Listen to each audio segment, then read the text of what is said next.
Hello students, welcome to exam Guruji. जेल प्रेरी की क्लास नंबर 20 में आप लोगों का स्वागत है। आज अपन लोग नया टॉपिक शुरू करने वाले हैं, वर्ब्स एंड टेंसेस। अभी सोच रहे होगे कि दो टॉपिक एक साथ क्यों पढ़ा रहे हो। ठीक है, वर्ब्स के क्वेश्चन अगर अपन जेल प्रेरी में देखें, जेल प्रेरी के नाम पे जो भी बुक आप लोगों के पास है या कोई भी पेपर्स है आपके पास, तो आप देखोगे कि 5 to 6 क्वेश्चन है बस अपने जेल डिपार्टमेंट के नाम से। ठीक है, और टेंसेस के जो क्वेश्चंस और वर्ब्स के जो क्वेश्चंस हैं वो सेम ही है। सेम का मतलब ये है कि अगर आपको टेंस आता है तो वर्ब के नाम पे जो भी क्वेश्चंस होंगे वो भी आप क्लियरली कर लोगे। इसलिए एक ही चीज को दो बार पढ़ाने में कुछ नहीं है। ठीक है, इसलिए अपन इसको साथ में लेने वाले हैं। क्लियर? तो आज का जो लेक्चर रहेगा वो बेसिक्स का रहेगा, और बेसिक्स में मैं जो कुछ भी आज बताने वाली हूँ वो सबसे इंपॉर्टेंट है। ठीक है, आज अपन कोई भी क्वेश्चंस नहीं करने वाले एग्जाम के, सिर्फ कुछ बेसिक बातें बताऊंगी जिससे आप जेल प्रेरी के क्वेश्चन सॉल्व कर पाओ। क्लियर है? तो चलिए स्टार्ट करते हैं आज का लेक्चर। क्लासेस अपनी रोज 3 बजे रहती है दोपहर में, और भी जितनी भी अपने जानकारी है कोर्स वगैरह से रिलेटेड जो आप पूछ रहे हो वो मैं अभी आपको लेक्चर्स के बीच में मैं दे दूंगी। ठीक है, तो चलिए स्टार्ट करते हैं आज का लेक्चर। सबसे पहले वर्ब्स एंड टेंसेस में पहचानना जरूरी है कि वर्ब्स क्या होते हैं। ठीक है, वर्ब क्या होते हैं, क्रिया, ये तो मैंने आपको शुरू से बता रखा है। जब अपन चीज़ों को पढ़ रहे हैं तो पढ़ने के बीच में मैंने काफ़ी बेसिक चीज़ें आपको बता रखी हैं।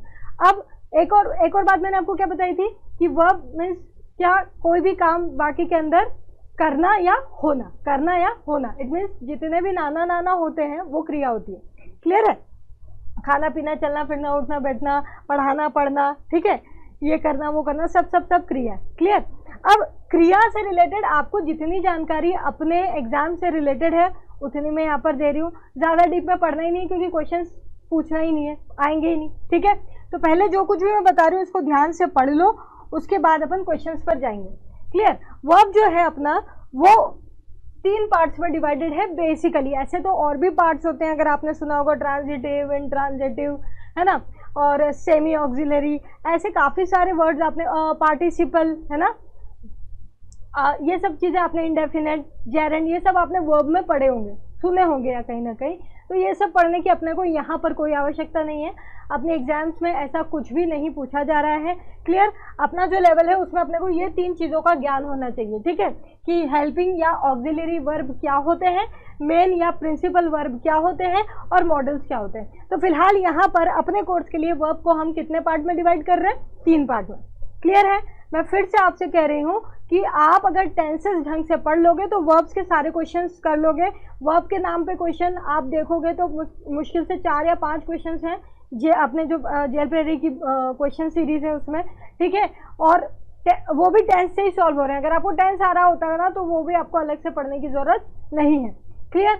दूसरी बात यह है कि टेंस में सबसे ज़्यादा क्वेश्चंस यहाँ पर पूछे गए हैं, और ये पक्की बात है कि आपकी जो एग्ज़ाम होगी उसमें इस टॉपिक से, अपने टेंस वर्ब से 101% क्वेश्चन आएगा ही आएगा। ये मोस्ट इंपॉर्टेंट टॉपिक में से एक है, ये आपको पता होगा। ठीक है, ऐसा ही वाले भी ये जानते हैं कि कुछ 7-8 टॉपिक्स ऐसे होते हैं जिसमें पक्का 100% क्वेश्चन आना ही है वाली बात होती है, और ये वही वाला टॉपिक है। इसलिए अपने को इसको बड़े पेशेंस से पढ़ना है। पेशेंस क्यों बोल रहे हो मैम?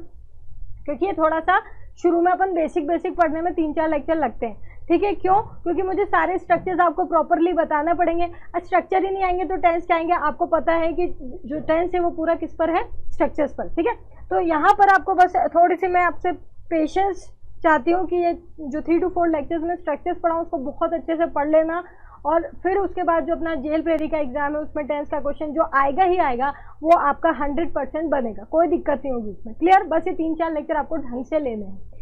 ठीक, तो जो ऐसा ही वाले यहाँ पर प्रेजेंट है वो अपना जो 0 to मीडियम लेवल के बीच का रहता है।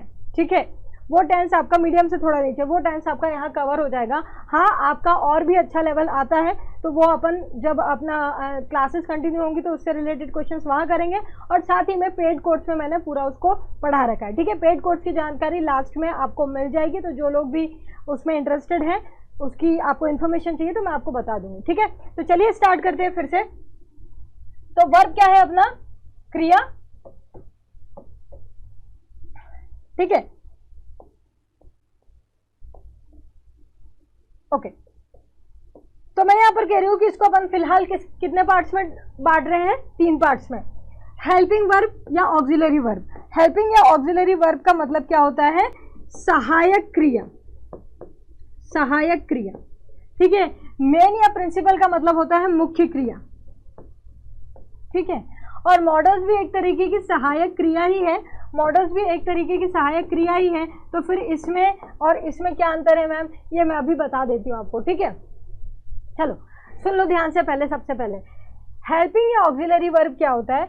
हेल्पिंग या ऑक्सिलरी वर्ब होता है सहायक क्रिया, मतलब सपोर्टिंग, सहायक, सपोर्टिंग। आप इसको सपोर्टिंग वर्ब भी कह सकते हो, आप इसको सपोर्टिंग वर्ब भी कह सकते हो, कोई दिक्कत वाली बात नहीं है, सब इक्वल ही है, ठीक। अब ये क्या होता है पहले समझ लो ध्यान से, ठीक है। चीजों को पहचानोगे, समझोगे, तब जाके तुमको स्ट्रक्चर्स आएंगे, तब जाके तुमसे क्वेश्चन बनेंगे, ठीक है। तो ये कनेक्शन है अभी के लेक्चर में, क्लियर। तो यहाँ पर देखो ध्यान से, सपोर्टिंग वर्ब मीन्स क्या होता है? सहायक क्रिया, मतलब अगर कोई सपोर्टिंग में है इसका मतलब किसी मेन का होना जरूरी है। अगर इसको अपनी डेली लाइफ से जोड़ कर देखें, या जैसे मूवी होती है ना, मूवी में अपन बोलते हैं सपोर्टिंग रोल में है, बोलते हैं ना ये सपोर्टिंग रोल में है। तो सपोर्टिंग रोल में इसका मतलब कोई लीड एक्टर दूसरा है, मतलब जो मेन है वो दूसरा है ना।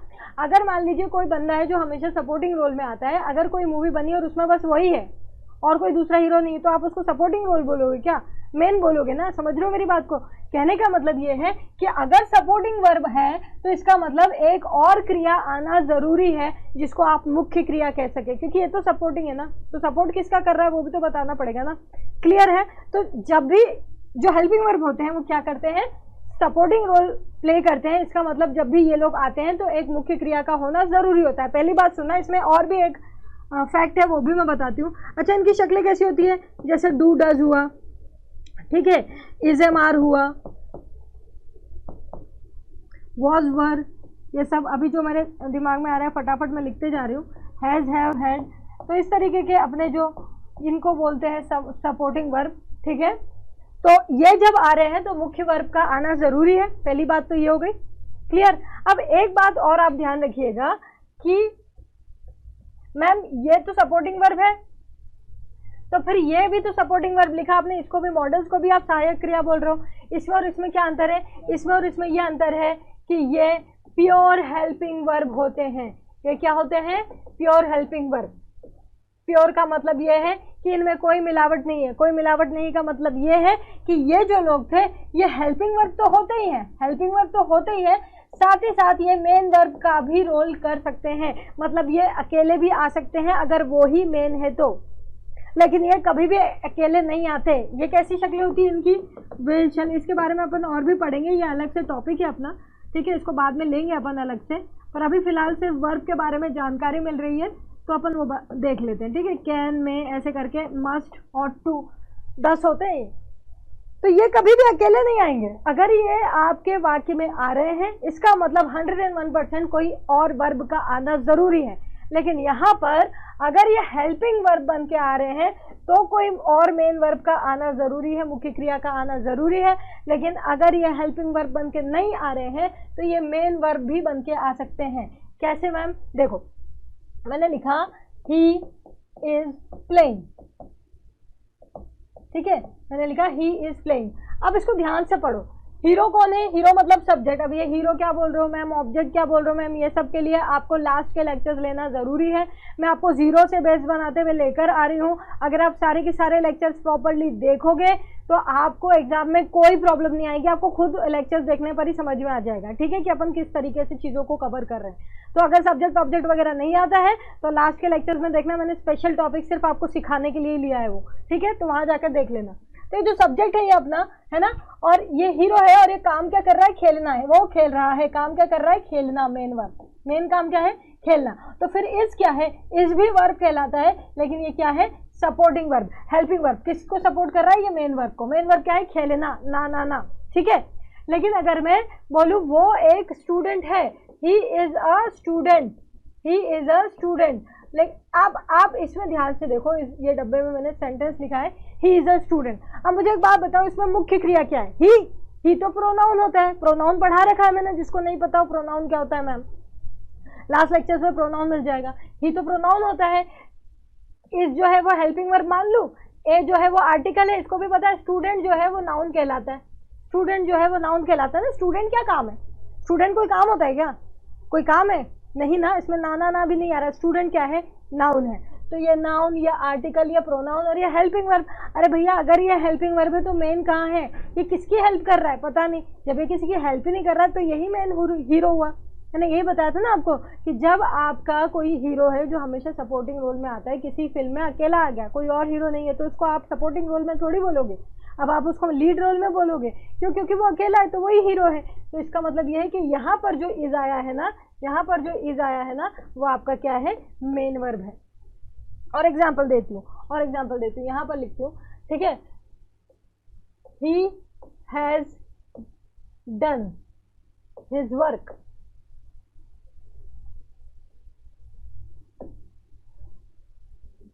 He has done his work, ठीक है, उसने अपना काम कर लिया है।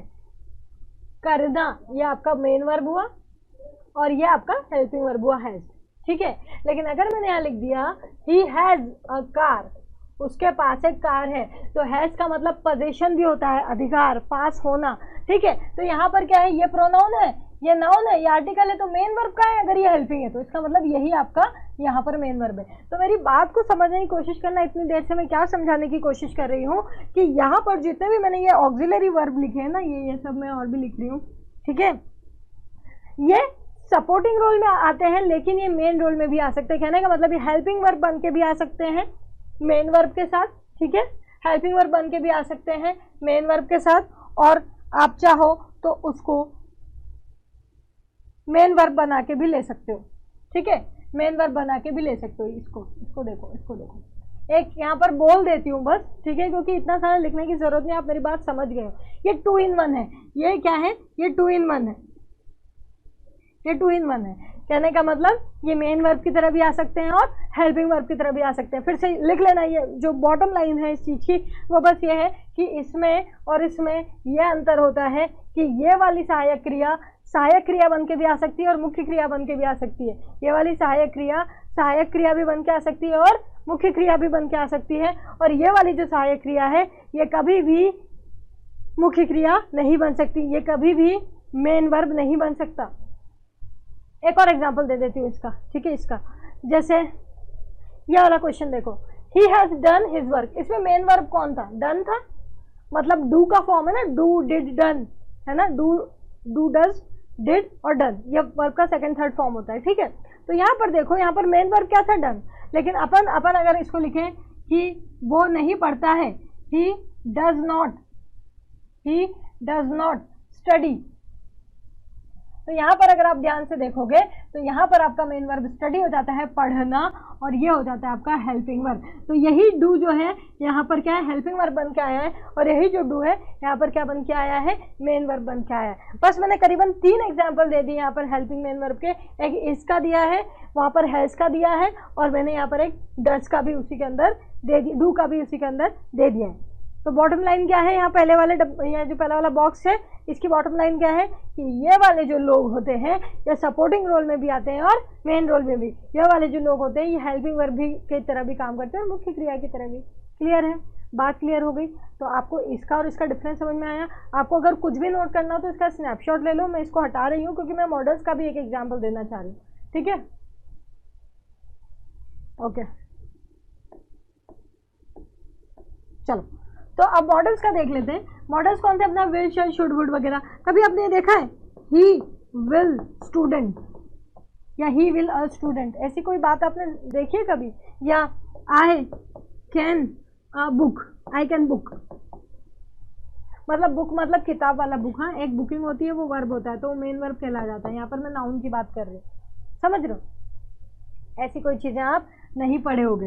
हाँ, लेकिन आपने ये लिखा होगा he will become a student, ठीक है? ये अच्छा लग रहा है, क्यों? क्योंकि इस हेल्पिंग के साथ ये मेन आ गया, बनना या होना। बिकम मीन्स बनना या होना, ठीक है? यहाँ पर I can read this book. अब ये अच्छा लगा ना? क्यों अच्छा लगा? क्योंकि यहाँ पर कैन के बाद आपने रीड लिखा है, ये आपका मेन वर्ब आया, अब अच्छा लगा। तो कहने का मतलब ये प्योर हेल्पिंग वर्ब होते हैं। प्योर हेल्पिंग वर्ब मतलब ये कभी भी जिंदगी में मेन वर्ब नहीं बन सकते। इसका मतलब ये है कि अगर ये आए हैं तो साथ में एक मेन वर्ब लेके ही आएंगे, कम से कम एक वर्ब लेके ही आना है, कभी अकेले नहीं आना है। तो कुछ लोग बहुत कंफ्यूज रहते थे कि मैम मॉडल्स भी हेल्पिंग वर्ब, ये हेल्पिंग वर्ब भी हेल्पिंग वर्ब, डू डज वगैरह, फिर do does, has, have, had, was, were, is, am, ये सब मॉडल्स में क्यों नहीं आते मैम, आ गया समझ में, क्यों नहीं आते, क्लियर हो क्यों नहीं आते, डिफरेंस क्लियर है बस। और मेन वर्ब क्या होता है, मेन वर्ब आपका मेन वर्ब होता है जो हेल्पिंग वर्ब की तरह कभी इस्तेमाल नहीं होता। फॉर एग्जाम्पल आपका हो गया ये रीड, पढ़ना लिखना, है ना, रीड राइट, पसंद करना, नापसंद करना, है ना, पढ़ाना, टीच, एटसेट्रा, बहुत सारे, ठीक है, जितने नाना नाना नाना है सारे आपके वर्ब्स होते हैं, खाना पीना चलना फिरना उठना बैठना पढ़ना पढ़ाना ये सब। और ये जो मेन वर्ब होता है वो कभी भी हेल्पिंग वर्ब की तरह इस्तेमाल नहीं होता। आई बात समझ में? तो वर्ब के सारी की सारी बातें मैंने क्लियर कर दी है। अब एक बार बॉटम लाइन दे रही हूँ तीनों चीज की, कुछ नोट किया हो या नहीं किया हो, एक बार आप ये चीज नोट कर लेना ताकि लाइफ टाइम आपको आगे की थ्योरीज पढ़ने में, आगे की चीजें पढ़ने में कोई दिक्कत ना हो। ठीक है, चलो हेल्पिंग वर्ब क्या, ये हेल्पिंग वर्ब और मेन वर्ब दोनों की तरह इस्तेमाल हो सकते हैं, डिपेंड करता है आप क्या लिखना चाह रहे हो। ठीक है, ये कौन, ये सिर्फ ओनली मेन वर्ब की तरह इस्तेमाल हो सकते हैं, क्लियर। ये कौन, ये सिर्फ और सिर्फ प्योर हेल्पिंग वर्ब किस तरह इस्तेमाल हो सकते हैं, मेन वर्ब की तरह इस्तेमाल कभी भी नहीं हो सकते। तो तीनों अलग अलग कैटेगरीज हैं। यहाँ जाकर वर्ब्स के बारे में जितना भी कुछ बताना था मैंने आपको बता दिया, इससे ज़्यादा आपको पढ़ना नहीं है। और इसमें से क्या क्वेश्चन आएगा मैम, ऐसे ऐसे क्वेश्चन करते हो, अरे भाई डायरेक्ट क्वेश्चन कैसे पढ़ाऊँ जब तुमको चीज़ें ही नहीं पता कि ये क्या होता है, वो क्या होता है, ये क्या होता है। अभी आगे बढ़ेंगे टेंस में, मैं आपको हेल्पिंग वर्ब के बारे में कुछ बताऊंगी, आपको ये समझ में आएगा कि कौन सा हैज हेल्पिंग वर्ब है, कौन सा हैज आपका मेन वर्ब है। तो मैं आपको ये तो बताना पड़ेगा ना कि ये डिफरेंसेस है। ठीक है, तो हर वक्त अपने को ये नहीं सोचना है कि ये इंपॉर्टेंट नहीं है, इंपॉर्टेंट नहीं है, ये बेस है आपके, ये आएगा तो अगली बात आएगी। ठीक है, क्लियर है। तो यहाँ पर जाकर वर्ब्स के बारे में फिलहाल जितनी बेसिक्स पढ़ानी थी वो पढ़ा दी मैंने, है ना। अब इसके बाद अपन शुरू करेंगे टेंस, क्लियर है। तो स्टार्ट करते हैं टेंस, नेक्स्ट चैप्टर इसी को लेकर के आगे, क्लियर है। उसके बीच में मैं आपको बताना चाह रही हूँ क्लासेस आपकी रेगुलर रहेंगी मंडे से सैटरडे दोपहर 3 बजे, क्लियर। तो अगर आपको क्लासेस समझ में आ रही है, अच्छी लग रही है, तो आप उसको लाइक करें और शेयर करें अपने फ्रेंड्स के साथ, क्लियर है। और जितने भी डाउट्स आपके आ रहे हैं वो कमेंट सेक्शन में आप नीचे कर दिया करें। जैसे मुझे समय मिलता है मैं आपकी कमेंट्स चेक करती रहती हूँ और उस पर अगर वहाँ पर रिप्लाई देने लायक, अगर शॉर्ट में मैं उसको समझा सकती हूँ तो मैं वहाँ पर हमेशा रिप्लाई करती हूँ। और फिर भी अगर आपको लगता है कि नहीं मुझे थोड़ा समझ आया, थोड़ा नहीं आया, तो थोड़ा रिलैक्स रहा कीजिए। आपके डाउट्स थोड़े 10 to 15 डाउट्स अगर इकट्ठे होते हैं तो उसका लेक्चर भी ले लिया करूँगी डाउट्स का, ठीक है। वो मैं अभी लेने भी वाली हूँ। इसके टेंस के बाद मोस्ट प्रोबेबली आपका एक डाउट लेक्चर तो आ ही जाएगा, क्लियर। क्योंकि अभी करीबन 7 से 8 डाउट 10 डाउट हो चुके हैं तो मैं उसको लूँगी, ठीक है। तो आपने कमेंट सेक्शन में अपने डाउट्स वहाँ पर आप सेंड कर दिया करिए। चलिए आगे बढ़ते हैं। अब आपका सबसे इंपॉर्टेंट चैप्टर पे आएंगे, सबसे इंपॉर्टेंट चैप्टर अपना टेंस, क्लियर। ये अपनी पूरी इंग्लिश का ही सबसे इंपॉर्टेंट चैप्टर है। मैं ये नहीं बोलूँगी कि आपका सिर्फ आपका जेपी के लिए है, सिर्फ एसआई के लिए है। जितनी भी एग्जाम्स है आपकी, जितनी भी इंग्लिश है, स्पोकन हो, रिटन हो, लिटरेचर हो, कॉम्पिटिटिव हो, सबके लिए इंपॉर्टेंट लेक्चर है। तो अगले जो 3 लेक्चर आपके जाने वाले हैं स्ट्रक्चर्स पर, वो आपको भले ही हल्के लगे लेकिन वो आपकी इंग्लिश की लैंग्वेज की जो आपकी जो लाइफ है, उस जो वर्ल्ड है उसका सबसे इंपॉर्टेंट आपके लेक्चर्स रहेंगे, ठीक है। तो छोड़ना नहीं है, ये 3 लेक्चर आ जाएंगे तो 101% आपको जेल पेरी में कोई भी क्वेश्चन आएगा टेंस से रिलेटेड, जो आएगा ही आएगा, वो सॉल्व होगा, ठीक है। चलिए स्टार्ट करते हैं।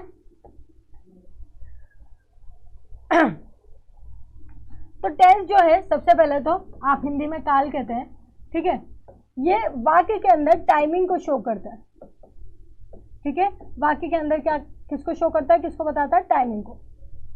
काल से टाइम से अपने को टेंस से पता चलता है कि कब की बात कर रहा है। कहने का मतलब ये है कि मैं पढ़ा रही हूँ, जैसे मैंने बोला कि मैं पढ़ा रही हूँ तो आपको पता है कि मैम जो बोल रही है ना वो उसी वक्त कर रही है। आप ये नहीं सोचोगे हाँ अभी करीबन 5 साल पहले की बात कर रही है ये तो, या कल कर रही होंगी, नहीं, मैंने कहा पढ़ा रही हूँ, आप एकदम समझ गए ये अभी इसी वक्त ये काम कर रही है। क्यों समझ गए आप, मेरे रही हूँ लगाने से, ठीक है। तो ये जो वर्ड्स होते हैं ये कुछ इंपॉर्टेंट चीज़ें होती है, कुछ हेल्पिंग वर्ब्स होते हैं, मेन वर्ब की का यूजेज होते हैं, ठीक है, एक स्ट्रक्चर्स होते हैं प्रॉपर, जो आपको बोलते ही या लिखते ही शो कर देते हैं, सामने वाले को अपने आप ही पता चल जाता है कि किस टाइम की बात कर रहे होंगे।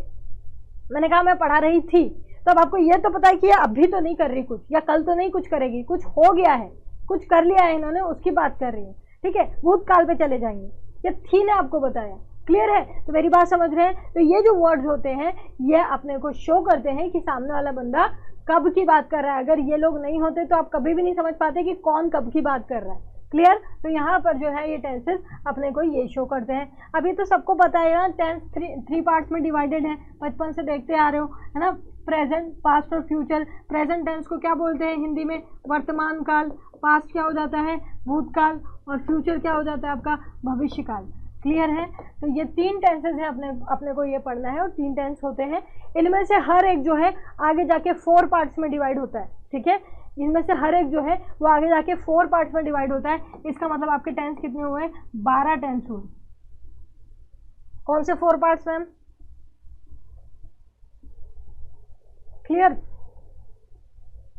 देखो यहाँ पर इंडेफिनेट टेंस, इसको चेंज करते हैं, ठीक है। इंडेफिनेट टेंस आपका सामान्य या साधारण बोल सकते हो, सामान्य या साधारण, ठीक है। कंटिन्यूअस टेंस जारी, ठीक है। परफेक्ट टेंस पूर्ण। ये सब हिंदी में बोलते हो, है ना? मैंने मतलब मुझे पता है, बस मैं इसलिए लिख रही हूँ, है ना? अगर ये मेरी बात समझ भी नहीं आ रही हो ना हिंदी वाली, तो कोई बात नहीं, अपन इसको बहुत ही सिंपल तरीके से सरल हिंदी में सीखेंगे। क्लियर? परफेक्ट कंटिन्यूअस मतलब पूर्ण व जारी, ठीक है। ये समझ आ रहा हो तो ठीक, नहीं तो कोई बात नहीं। कभी कभी मुझको लिखना पड़ता है उन लोगों के लिए जिनको सच में कुछ भी नहीं आता है हिंदी इंग्लिश में, और वो थोड़ा बहुत हिंदी के बेसिस से सीखने की कोशिश करते हैं, इसलिए उनके लिए लिख दिया मैंने, है ना? आपको नहीं आ रहा समझ तो कोई दिक्कत नहीं, अपने को सब समझ आएगा, है ना? चलिए तो फिर से देख लेते हैं। इनमें से हर एक जो काल है, जो 3 काल है, उनमें से हर एक काल किसमें डिवाइडेड है? 4 पार्ट में। तो कितने हो गए अपने काल? 12 टेंसेज हो गए। क्लियर? 12 टेंसेज हो गए। तो यहाँ पर इन 12 टेंसेस को पढ़ना है।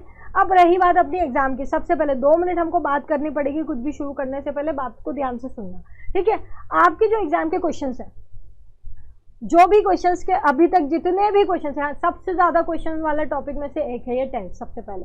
और ये बात 100-200% श्योर है कि इसमें से आपका क्वेश्चन आएगा ग्रामर में। ये भी बात पक्की, आपको भी पता है, मेरे को भी पता है, ठीक है? तो ये बहुत इंपॉर्टेंट टॉपिक हुआ अपना। दूसरी बात, इसमें जितने भी इन्होंने क्वेश्चंस पूछे हैं, इससे एक लेवल सेट हो चुका है। मुझे पता है कि इतने के अंदर ही पूछेंगे, ये अपना लेवल है, ठीक है? उसके लिए आपको सिर्फ उतना पढ़ना है जितना मैं आज से लेकर अगले 3 लेक्चर तक पढ़ाऊंगी। मैं आपको एक एक टेंस उठा के उसके बारे में बता दूंगी, और उसके स्ट्रक्चर्स प्रॉपरली आपको रट लेने, नहीं आ रहा तो रट लेने। वैसे ज़रूरत नहीं है, मैं ऐसे पढ़ाने की कोशिश करूंगी कि आपको कभी रटने की ज़रूरत ना पड़े, लेकिन फिर भी अगर कोई प्रॉब्लम आ रही है तो रट लेना भैया। आखिरी चीज़ यही है, स्ट्रक्चर्स को, उसी में से आपके क्वेश्चंस पूछे गए हैं। और कुछ एक्स्ट्रा चीज़ें होंगी जिसमें से मेरे को लग रहा है कि यहाँ से क्वेश्चन आ रहे हैं या आ सकते हैं, वो चीज़ में मैं इसमें बताती चलूँगी। क्लियर? तो सबसे इंपॉर्टेंट क्या है? सारे स्ट्रक्चर्स ढंग से पढ़ना, कहाँ पर कौन सा टेंस लग रहा है, इसके कीवर्ड्स प्रॉपर वो भी मैं दे दूंगी, ठीक है? वो पता होना। तो यहाँ पर इतना भी पढ़ लोगे, आपका सारा, आपको जेल प्रेरी का इतना सारा चीज़ कवर हो जाएगी, उसके अंदर से ही पूछने वाला, ठीक है? हाँ, और भी बहुत सारे रूल्स रेगुलेशंस होते हैं टेंसेस में, ठीक है? अच्छे बड़े बड़े कंपाइलेशंस के रूल्स वगैरह होते हैं, इससे क्वेश्चन नहीं आए हैं, ठीक है? अगर एक आध भी कहीं आया है तो मैं वहाँ पर आपको बता दूंगी। लेकिन अगर आपको इस तरीके से टेंस पढ़ना है कि नहीं हमको पूरा ही पढ़ना है, सिर्फ जेल प्रेरी का नहीं, तो वो वहाँ पर पेड कोर्स में अवेलेबल है। ये डिफरेंस है यहाँ के कोर्स और पेड कोर्स में, ठीक है? वहाँ पर कोई चीज़ छोड़ी ही नहीं किसी चीज़ के लिए, है ना? वहाँ पे सारे रूल्स रेगुलेशंस प्रॉपर कवर करे गए हैं, और हर लेवल को वहाँ पर प्रॉपरली कवर किया गया है। क्लियर? तो ये डिफरेंस होता है। कुछ लोग पूछते हैं इसमें और उसमें क्या डिफरेंस है। यहाँ पर क्वेश्चंस पे काम कर रहे हैं, लेवल्स पे काम कर रहे हैं। मैं ये भी बोल रही हूँ कि जो जेल प्रेरी वाले हैं वो इतनी ये वाले सारे लेक्चर्स लेके भी आराम से आपकी इंग्लिश निकाल सकते हैं, बड़े आराम से, कोई दिक्कत नहीं आएगा, इसके अंदर ही आएगा, ठीक है? लेकिन फिर भी आपको चीज़ों को और अच्छे वास्ट पढ़ना है, आपको किसी भी प्रकार का रिस्क नहीं लेना है, तो जेपी वाले भी वो कोर्स वहाँ पर ले सकते हैं जो MPSI पे बेस्ड है, ठीक है? मैं अभी लास्ट में इसके प्रॉपर और जानकारी दे दूंगी, क्योंकि काफ़ी सारे बच्चे मुझसे पूछते हैं मैम क्या है उसमें क्या है एक्स्ट्रा, तो ये सब मैं आपको क्लियरली बता दूंगी, ठीक है? लास्ट में चलिए स्टार्ट करते हैं अगला कुछ। अच्छा, सबसे पहले अपन इसको ऐसे नहीं पढ़ेंगे हाँ कि प्रेजेंट उठा लिया, फिर present indefinite, present continuous, present perfect continuous, फिर पास्ट उठा रहे, फिर ऐसे में ना कंफ्यूजन होता है कि प्रेजेंट इंडेफिनिट पढ़ा, अब कंटिन्यूअस परफेक्ट और परफेक्ट कंटिन्यूअस पढ़ोगे, उसके बाद पास्ट उठाओगे, पास्ट इंडेफिनिट पे जाओगे, तब तक प्रेजेंट इंडेफिनिट के पढ़े 3-4 टेंस हो चुके होंगे, कंफ्यूज हो जाते हो। तो अपने को यहाँ पर मैच करते करते पढ़ना है ना, कौन किससे कितना अलग है ना, जो इजी लगे अपने को और 12 टेंस क्लियर हो जाए। तो इसलिए अपन ऐसे पार्टीशन नहीं करेंगे, अपन ऐसा पार्टीशन करेंगे। अपन 3 पार्ट्स में टेंस नहीं पढ़ेंगे, अपन 4 पार्ट्स में टेंस पढ़ेंगे। पहले इंडेफिनिट उठाएंगे, तीनों पढ़ेंगे, कंटिन्यूस उठाएंगे, तीनों पढ़ेंगे, परफेक्ट उठाएंगे, तीनों पढ़ेंगे, परफेक्ट कंटिन्यूस उठाएंगे, तीनों पढ़ेंगे। आई बात समझ में? क्लियर है? कोई दिक्कत तो नहीं है इसमें? स्टार्ट करें, चलिए। अब सबसे पहले अपन इंडेफिनिट उठाने वाले, लेकिन इंडेफिनिट उठाने से पहले आज के लेक्चर का सबसे इंपॉर्टेंट पार्ट चल रहा है, ठीक है। आज के लेक्चर का सबसे इंपॉर्टेंट पार्ट, जिस किसी को भी स्ट्रक्चर्स में प्रॉब्लम आ रही है, क्योंकि आपकी एग्जाम में स्ट्रक्चर्स पे से ही क्वेश्चन पूछे गए हैं 75-80%, और जो 10, 20, 15, 20% है वो भी, जो भी चीज़ें वो भी मैं बीच में बता दूंगी सारी, लेकिन करीबन 80-85% क्वेश्चन सिर्फ और सिर्फ स्ट्रक्चर्स से पूछे गए। तो जिन लोगों को स्ट्रक्चर्स आते हैं कोई बात नहीं, वो 2-3 लेक्चर तक पेशेंस रखें, शांति रखें, क्योंकि जिनको बिल्कुल नहीं आता उनको लेके तो आना पड़ेगा, ठीक। लेकिन जिनको थोड़ा सा भी डाउट रहता है या नहीं आते या कहीं पर जाके अटक जाते हो ना, आज के लेक्चर का ये पार्ट जो अब शुरू होने वाला है वो सबसे इंपॉर्टेंट है। मैं कुछ चीज़ें बताऊंगी, आपको अभी चीज़ें समझ नहीं आएंगी कि ये क्यों पढ़ा रही है, लेकिन अगले लेक्चर के बाद ही आपको समझ में आने लग जाएगा कि मैम ये क्यों पढ़ा रही है। और जब क्वेश्चंस करना शुरू करोगे तब तो इतना क्लियर हो जाओगे कि मैम ने वो क्यों पढ़ाया था, सीधे सीधे क्वेश्चन उससे सॉल्व होंगे। इसलिए अभी ज़्यादा माइंड में डाउट रख के मत पढ़ना, अभी सिर्फ पढ़ लो, वो बहुत इंपॉर्टेंट है, आपको आगे मेरी बात समझ में आएगी, ठीक है। तो चलिए स्टार्ट करते हैं। कुछ इंपॉर्टेंट पॉइंट्स ये नोट करना, आज का सबसे इंपॉर्टेंट पार्ट है ना। चलो ये पार्ट पढ़ेंगे, फिर कल के लेक्चर से अपन लोग स्टार्ट करेंगे टेंसेस को पढ़ना, ठीक है। अब देखो यहाँ पर कुछ चीज़ें सिर्फ रट लो, अब कहाँ लगेगी कैसे लगेगी वो आगे ही पता चलेगा, यहाँ नहीं बता सकती, नहीं तो यहाँ उलझ जाओगे, ठीक। सिर्फ इतना ध्यान रखो कि जिस भी टेंस के नाम में तुमको कंटिन्यूस दिख जाए, जिस भी टेंस के नाम में तुमको कंटिन्यूस लिखा हुआ दिख जाए, बताओ कितने टेंस है जिसके नाम में कंटिन्यूस आता है?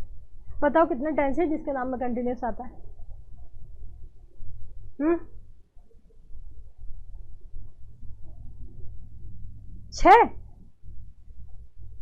6 टेंस हैं।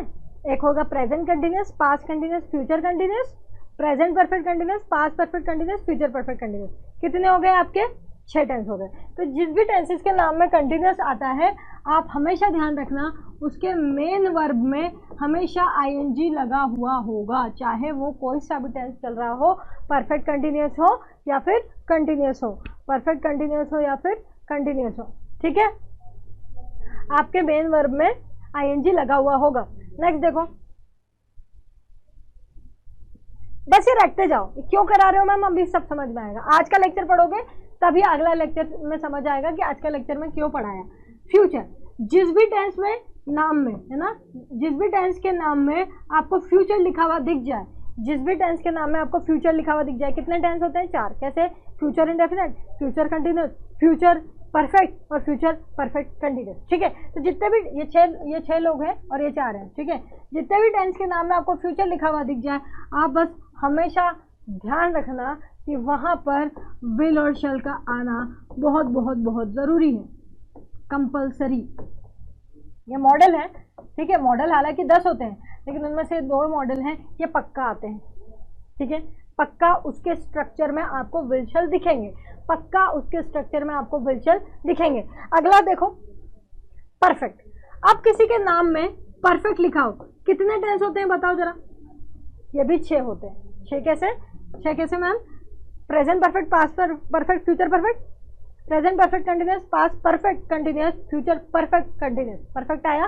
तो जिसके भी नाम में आपको परफेक्ट लिखा हुआ होता है, वहाँ पर हैज हैव का हेल्पिंग वर्ब की तरह होना बहुत ज़रूरी है। किसकी तरह होना? हेल्पिंग वर्ब की तरह होना। ये तो हेल्पिंग वर्ब था ही, मैं इसको अलग से हाईलाइट कर देती हूँ ताकि आपको चीज़ें और अच्छे से समझ में आए।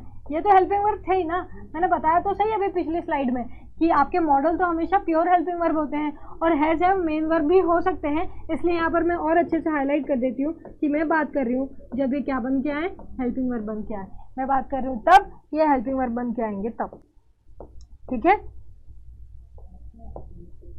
चलिए फिर से सुन लीजिए, यहाँ पर ध्यान दीजिएगा कि जब भी किसी के नाम में आपको परफेक्ट कंटिन्यूअस दिखता है, इसका मतलब ये हुआ कि उसका जो हेल्पिंग वर्ब है वहाँ पर हैज हैव का होना जरूरी है। हेल्पिंग वर्ब जो है उसका वहाँ पर हैज हैव का होना जरूरी है। ठीक है, चलिए आगे बढ़ते हैं, नेक्स्ट पर आते हैं। नेक्स्ट पर आते हैं। अब सुनो, विल, शैल और एनी अदर मॉडल, ये तो मैंने आपको सिर्फ सिखाने के लिए लिखा है, इसकी जरूरत यहाँ टेंस में तो नहीं है। ठीक है, ये सिर्फ मैंने आपको सिखाने के लिए लिखा है, इसकी जरूरत यहाँ टेंस में तो नहीं है, है ना। चलो, तो यहाँ पर बोल रहे हैं कि जब भी आपके हेल्पिंग वर्ब हो, विल, शैल या कोई भी दूसरा मॉडल, कोई भी दूसरा मॉडल कौन मैम, आपका shall, will, should, would, can, could, may, might, must, should, है ना, ऑट टू, ये आपके 10 मॉडल होते हैं। और नहीं समझ में आ रहा है तो यार मॉडल पढ़ेंगे अपन आगे। ठीक है, तो जितना तुमको याद आ रहा हो ठीक है, नहीं तो उसको दूसरे चैप्टर में देखेंगे, यहाँ पर कंफ्यूज नहीं होना है। यहाँ पर काम सिर्फ विल शैल का है, खासकर ये मैंने सिर्फ आपके लिए पढ़ाई दी थी तो हाथों हाथ वहाँ पर लिख दिया मैंने, है ना। क्लियर, तो सुनो यहाँ पर ध्यान से, विल शैल जब भी आपके हेल्पिंग वर्ब बन के आते हैं, या कोई और मॉडल जब भी आपका हेल्पिंग वर्ब बन के आता है, अब ये क्या है, हेल्पिंग वर्ब, इसका मतलब 100% यहाँ पे कोई एक मेन वर्ब तो आएगा, तो जो भी वर्ब इसके बाद आएगा, है ना, जो भी वर्ब, इस मतलब कोई दूसरा वर्ब तो आना जरूरी है ना, क्योंकि ये हेल्पिंग वर्ब है, कोई दूसरा वर्ब तो आना जरूरी है क्योंकि ये हेल्पिंग वर्ब है, तो जो भी वो दूसरा वर्ब आएगा वो प्योर V1 में होगा। काय में होगा, pure V1। Ma'am pure V1 क्या, अरे भाई ना तो इसमें SES होगा, ना तो इसमें ING लगा हुआ होगा, ना तो ये V2 होगा, ना तो ये V3 होगा, कुछ भी नहीं। ठीक है, प्योर V1। जैसे फॉर एग्जाम्पल राइट को उठा लो, तो राइट ही होगा, राइट्स नहीं होगा, रोट नहीं होगा, रिटर्न नहीं होगा, राइटिंग नहीं होगा। ठीक है, WRITE, राइट, प्योर V1 होगा। क्लियर है, तो इस चीज को रट लेना कि कोई भी मॉडल दिख रहा है, और यहाँ पर क्योंकि अपन टेंस पढ़ रहे हैं तो विल शैल को प्रायोरिटी दे रहे हैं, क्योंकि अपन टेंस पढ़ रहे हैं तो अपने को स्ट्रक्चर में विल शैल ही दिखेंगे और कोई नहीं दिखेगा। लेकिन मैं उसको आपको साथ ही में पढ़ा रही हूँ, यह मॉडल का बेसिक रूल है कि कोई भी मॉडल जब आता है, कोई भी मॉडल जब आता है, तो मॉडल तो हेल्पिंग वर्ब भी होता है, मेन तो होता नहीं है, मतलब इसके बाद 100% कम से कम एक वर्ब तो आएगा, तो इसके जस्ट बाद जो भी वर्ब आ रहा होगा जहां भी, वो प्योर V1 नहीं होना चाहिए। अगर वो किसी और वर्ब में हुआ, उसमें SES दिखा या ING दिखा या 2 या 3 दिखा, आप उसको सीधा की सीधा वहीं जाकर गलत करना है, ऐसा हो ही नहीं सकता। बस ये क्लियर बात है, इस पर इतने क्वेश्चन बन जाते हैं मॉडल्स के पॉइंट ऑफ व्यू से भी, और वर्ब के पॉइंट ऑफ व्यू से भी, और टेंस के पॉइंट ऑफ व्यू से भी। ठीक है, आप अभी समझ नहीं पा रहे होंगे शायद कि ये क्या सड़ी सड़ी सी चीज़ें, ये सड़ी सड़ी सी चीज़ें ही आपके 85% क्वेश्चन टेंस के सॉल्व करेंगे। 15-20% मुश्किल से 15%, 10% कुछ अलग चीज़ें लगेंगी जो मैं बताऊंगी। ठीक है, तो चीज़ों को हल्के में मत लीजिएगा। आगे बढ़ते हैं। अब आपका हैज, हैव, हैड जब हेल्पिंग वर्ब बन के आए, स्पेशली मैं क्यों लिख रही हूँ हेल्पिंग वर्ब बन के आए, क्योंकि हैज, हैव या हैड मेन वर्ब भी बन सकते हैं। अभी मैंने पहली स्लाइड में ही समझाया था वर्ब वाली कि ये लोग क्या है, मेन वर्ब भी बन सकते हैं, ये लोग मेन वर्ब भी बन सकते हैं। लेकिन मैं यहाँ पर बात कर रही हूँ कब, जब वो क्या बन के आए, हेल्पिंग वर्ब। तो हेल्पिंग वर्ब है तो आगे कोई वर्ब आएगा ही आएगा। अब जो भी वर्ब आए उनके जस्ट बाद जो भी अगला वर्ब आ रहा होगा वो वर्ब के थर्ड फॉर्म में ही होगा, कंपल्सरी है, और कोई भी चीज़ नहीं होनी चाहिए, ना V2, ना V1, ना ING, ना SES, कुछ भी नहीं। और यहाँ पे क्वेश्चन बनने चालू हो जाते हैं, चाहे आप मान लो वर्ब के, चाहे आप मान लो टेंस के। क्लियर है, तो यहाँ का स्नैपशॉट ले लो। बहुत काम की चीज़ अभी बताइए, अभी स्ट्रक्चर बनाने आ जाएंगे अपने आप। तुमको जिनको स्ट्रक्चर में प्रॉब्लम आती है ना, अपने आप स्ट्रक्चर बनाने लग जाओगे इन चीज़ों को समझ के। ठीक है, मैं स्ट्रक्चर्स लाइफ टाइम के लिए सिखाने के लिए कुछ चीज़ें बता रही हूँ, कुछ याद हो ना हो, ये इंपॉर्टेंट पॉइंट्स बस याद रखना टेंस में। अभी मतलब इतना इंपॉर्टेंट है ये कि अगर आप आज के, ये अभी 10 पॉइंट है, ये 5 ही हुए हैं, अभी और बता रही हूँ 5, ये 10 पॉइंट अगर मन में रख लोगे ना, तो अगला लेक्चर अगर टेंस का नहीं भी ले लूँगी तो सही, पर नहीं बोलूँ तो भी आप कम 50% क्वेश्चन सॉल्व कर दोगे सिर्फ यहीं से। ठीक है, इसलिए चीज़ों को ध्यान रखना। ठीक है, इसका स्नैपशॉट ले लो, इसको रिकॉल कर लेते हैं। जब भी किसी टेंस के नाम में कंटिन्यूअस आए तो उसके मेन वर्ब में आईएनजी लगेगा ही लगेगा, किसमें, मेन वर्ब में, ठीक है।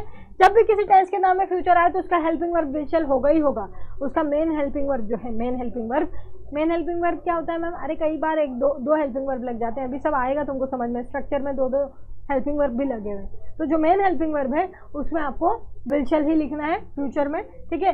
जिसके भी नाम में परफेक्ट आता है तो उसका हेल्पिंग वर्ब हैज, हैव या हैड होना ही है, उसमें हेल्पिंग वर्ब हैज, हैव या हैड होना ही है।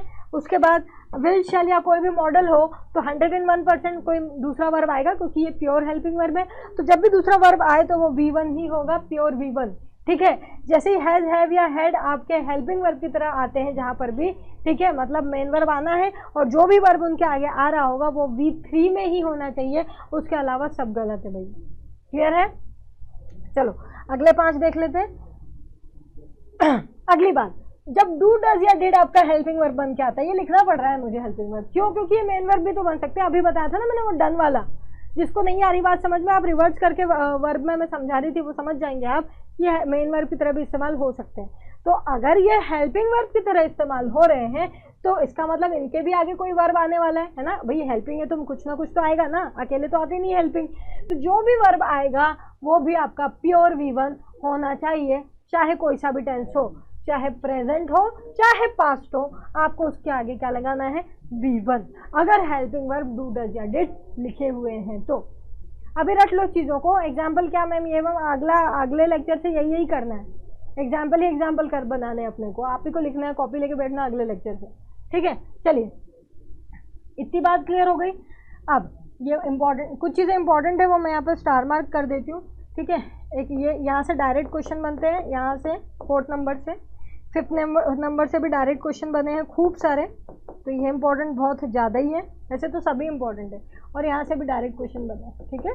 चलिए अब फिर स्ट्रक्चर्स को समझाने के लिए कुछ कोशिश करती हूँ, जहाँ पर भी स्ट्रक्चर इंटेरोगेटिव का हो, इंटेरोगेटिव मीन्स प्रश्नवाचक, जिसके पीछे क्वेश्चन मार्क प्रश्नवाचक चिन्ह आता है उसको इंटेरोगेटिव कहते हैं, ठीक है। तो जहाँ पर भी इंटेरोगेटिव हो क्वेश्चन सेंटेंस आप बना रहे होगे तो बस आप ध्यान रखना कि इंटेरोगेटिव और एफर्मेटिव मतलब सकार, ये होता है प्रश्नवाचक और ये होता है सकारात्मक, मैंने साइन भी दिया है आपके समझाने के लिए, ठीक है। तो इन दोनों में डिफरेंस यही रहता है कि इंटेरोगेटिव में आप पहले हेल्पिंग वर्ब और बाद में सब्जेक्ट लिखते हैं और फिर सेंटेंस लिखना शुरू करते हैं, और यहाँ पर पहले सब्जेक्ट लिखा जाता है, फिर अगर हेल्पिंग वर्ब बनता है वहाँ पर, क्योंकि शुरू के 1-2 स्ट्रक्चर है वहाँ पर हेल्पिंग वर्ब नहीं लिखते सकारात्मक में, आप समझ जाओगे मैं प्रेजेंट इंडेफिनिट पास्ट इंडेफिनिट की बात करूँ, ठीक है। तो हेल्पिंग वर्ब अगर आता है स्ट्रक्चर के हिसाब से तो ठीक है, नहीं आता तो वो जगह आप खाली छोड़ दीजिए, मतलब वहाँ पर नहीं आएगा, डायरेक्ट क्या आ जाएगा आपका मेन वर्ब और फिर इसे आगे।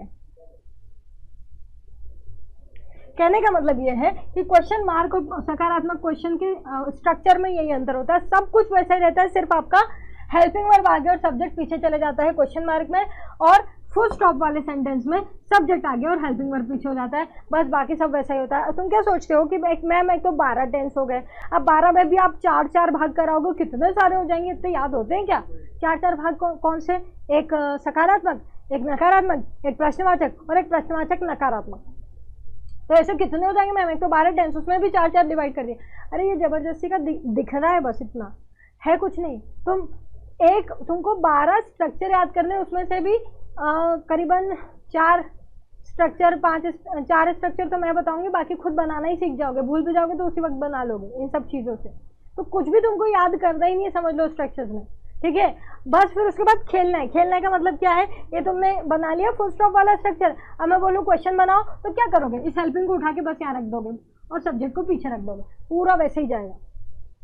नेगेटिव में क्या अंतर होता है, नेगेटिव में सब्जेक्ट रहता है, ठीक है, आपका हेल्पिंग वर्ब और नॉट लगना ज़रूरी हो जाता है, ठीक है। उसके बाद आप आगे की कहानी करते हैं वर्ब वगैरह लगा के, सब्जेक्ट के बाद उसका हेल्पिंग वर्ब और नॉट होना ज़रूरी हो जाता है।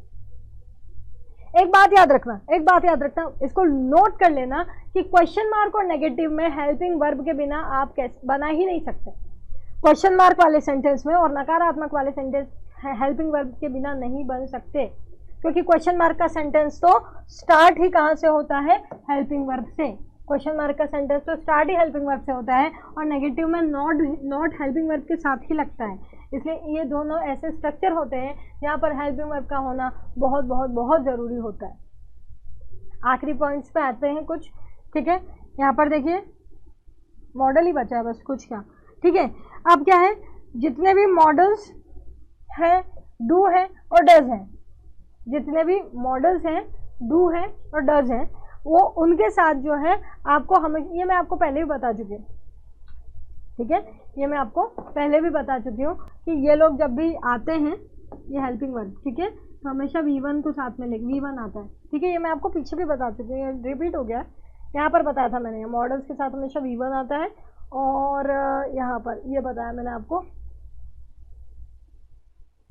ओके, ये देखो, ये डूडस के साथ हमेशा प्योर V1 आता है। तो मैंने यहाँ पर एक शॉर्ट समरी दे दी, समझ लो, आपको रिपीट हो गया, ये कुछ नहीं है, नया कुछ नहीं है। ठीक है, कि इनके साथ जब ये हेल्पिंग वर्ब बन के आते हैं तो इनके साथ हमेशा वर्ब का फर्स्ट फॉर्म आता है। आ रही है बात समझ में? तो इसका भी आप स्नैपशॉट ले लो। ये आज के दिखने में तो बहुत ही अजीब से जरा जरा से पॉइंट है, क्या है इसमें, कुछ भी तो नहीं है, और इसमें से तो मैम क्वेश्चन भी नहीं बताया आपने, और ये और वो पता नहीं क्या क्या चीज़ें।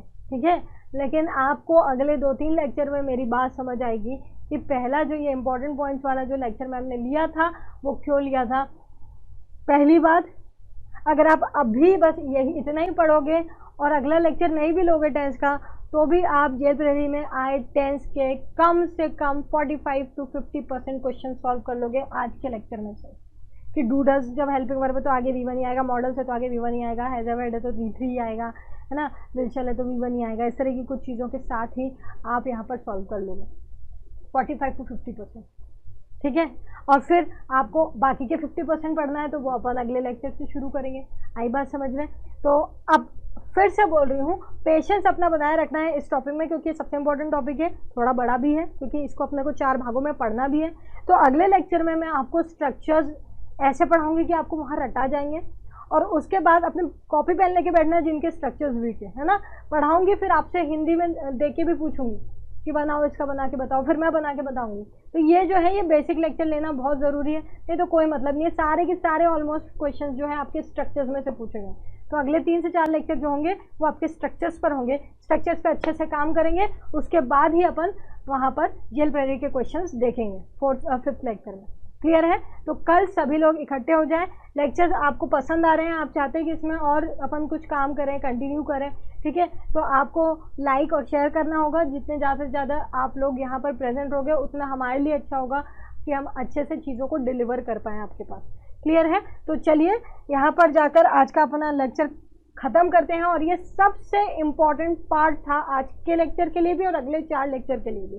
ठीक है, तो अगली जो जानकारी है वो मैं आपको बता देती हूँ। कुछ लोग हैं जो रेगुलर ही पूछते रहते हैं, या तो हर बार नए आते होंगे इसलिए, ठीक है, तो मैं हमेशा रोज ही बता देती हूँ। क्लासेस आपकी मंडे टू सैटरडे 3 PM पर होंगी।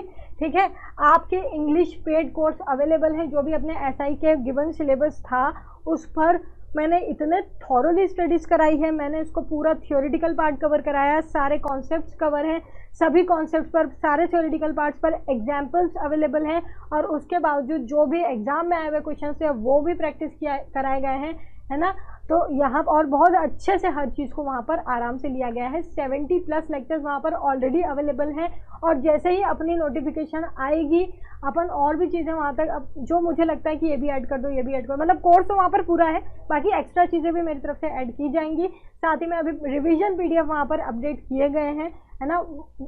वेरी सून हम लोग अक्टूबर में प्रॉपर PDF भी लॉन्च करने वाले हैं, जो प्रॉपरली पूरा उसमें सिलेबस कवर्ड होगा, तो वो भी जल्दी से लॉन्च हो जाएगा। जेल प्रहरी की टेस्ट सीरीज़ भी अपने पास अवेलेबल है, ठीक है, तो आप चाहें जेल प्रहरी की टेस्ट सीरीज़ भी आप ले लीजिए, ताकि आपका प्रॉपर प्रिपरेशन विद प्रैक्टिस चलता रहे। देखो यार, पढ़ाने से कुछ नहीं होता ऐसे, आपको भी पता है ना। पढ़ाने के बाद प्रैक्टिस ही सबसे इम्पॉर्टेंट चीज़ होती है। जब तक आप प्रैक्टिस नहीं करोगे तब तक कोई मतलब नहीं रहेगा उस चीज़ को पढ़ाने का, जब तक आपको खुद से चीज़ें समझ में नहीं आएंगी। क्लियर है? तो आज के लेक्चर से, आज के टॉपिक से रिलेटेड कोई भी डाउट है तो नीचे कमेंट सेक्शन में आप डाल दीजिएगा। मेरे को जैसे ही कमेंट मिलती है मैं आपको रिप्लाई करूँगी, वहाँ भी समझ नहीं आएगा तो डाउट सेशंस अब क्लियरली लिए जाएंगे। इस टॉपिक के बाद मैं अभी 10th के पहले तक के सारे डाउट्स लेने वाली हूँ वैसे भी, तो पहला वीडियो तो बन ही जाएगा, है ना। उसके बाद अपन फिर डाउट इकट्ठे होंगे, फिर मैं ले लूँगी। क्लियर है? या जो लोग पेड कोर्स से रिलेटेड मुझसे क्वेश्चंस कर रहे हैं उनको भी मैं बता देती हूँ। यहाँ पर आपके कोर्स, यहाँ पर एग्जाम गुरुजी ऐप से आप डायरेक्ट डाउनलोड डायरेक्ट परचेस कर सकते हो। पेमेंट में कोई दिक्कत आ रही है तो आप इस नंबर पर कॉल करें, ठीक है। और व्हाट्सएप नंबर ये है, यहाँ पर सिर्फ व्हाट्सएप आप कीजिए, कॉल मत कीजिए क्योंकि कॉल अटेंड नहीं होगा इस वाले नंबर से, ठीक है। यह आपका हेल्पलाइन नंबर है। कॉल जो है आप ऑफिस टाइमिंग में ही करें, 10 to 5 के बीच में, मंडे टू सैटरडे, ठीक है। यह यहाँ पर स्पेशली यहाँ पर मैं बता रही हूँ क्योंकि आपकी बहुत सारी कंप्लेन होती है, कोई फ़ोन नहीं उठाता, स्विच ऑफ रहता है, तो आप या तो इस टाइम से बाहर बात कर रहे होते, ठीक है, तो आपका कॉल्स इस टाइम में ले लिए जाएंगे। क्लियर है? तो यहाँ जाकर अपना लेक्चर ओवर होता है। कल सबको प्रेजेंट रहना है, और अगर आज का लेक्चर पसंद आया है तो आपसे ये रिक्वेस्ट है कि आप अपने फ्रेंड्स को इसको शेयर करें, तो कल अपन यहाँ से डबल आए, ठीक है। क्लियर है? चलिए मिलते हैं कल। Stay safe, stay blessed.